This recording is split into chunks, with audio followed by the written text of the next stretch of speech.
الله وبركاته. اللهم صل وسلم وبارك على سيدنا محمد. اهلا بيكم في منوعات هالة الجنجي.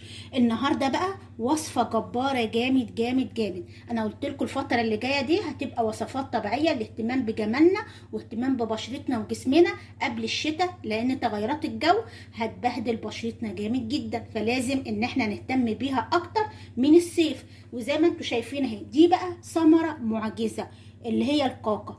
بجد بتفتح البشرة مش وبتزيل التجاعيد، فيها نسبة فيتامينات عالية جدا جدا، بتخلي بشرتك، بتزود انتاج الكولاجين في قلب البشرة.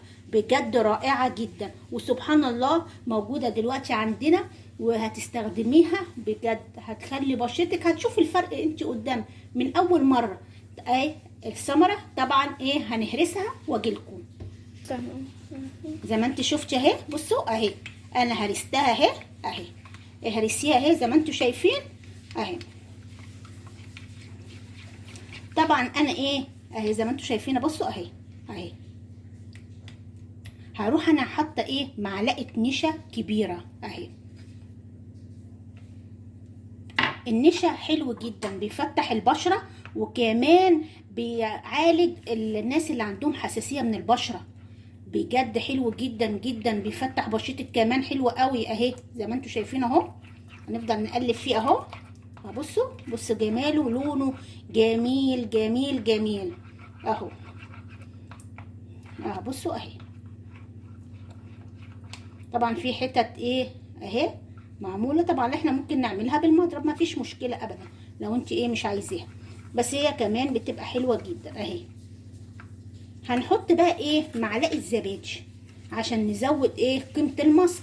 معلقه صغيره يعني مش كبيره اهي. بصوا اهي. وهنحط كمان مكون رهيب رهيب، بجد بيعمل على تفتيح البشره جامد جدا جدا، وهي اللبن البودره اهي. معلقه واحده بس من لبن البودره، هنقلبه كويس جدا اهي. بصوا قد جماله وقد حلاوته، بجد هيفتح بشرتك جامد جدا. في كمان ممكن تزودي حاجه هتفتح، مش هتفتح بس، كمان هتزيل التجاعيد، وحلو جدا. هو اهو زيت الجوجوبا. هتحطي معلقه واحده بس من زيت الجوجوبا، بجد هيفرق معاكي جامد قوي قوي اهي.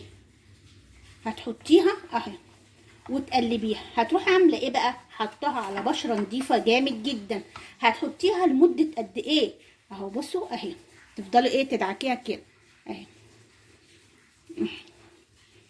على بشرتك اهي. هتسيبيها ربع ساعه، وبعد كده هتغسليها.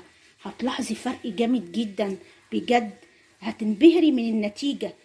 بتفتح البشرة وتجدد خلايا البشرة، كمان بتزيل التجاعيد، بتشد بشرتك بطريقة حلوة جدا.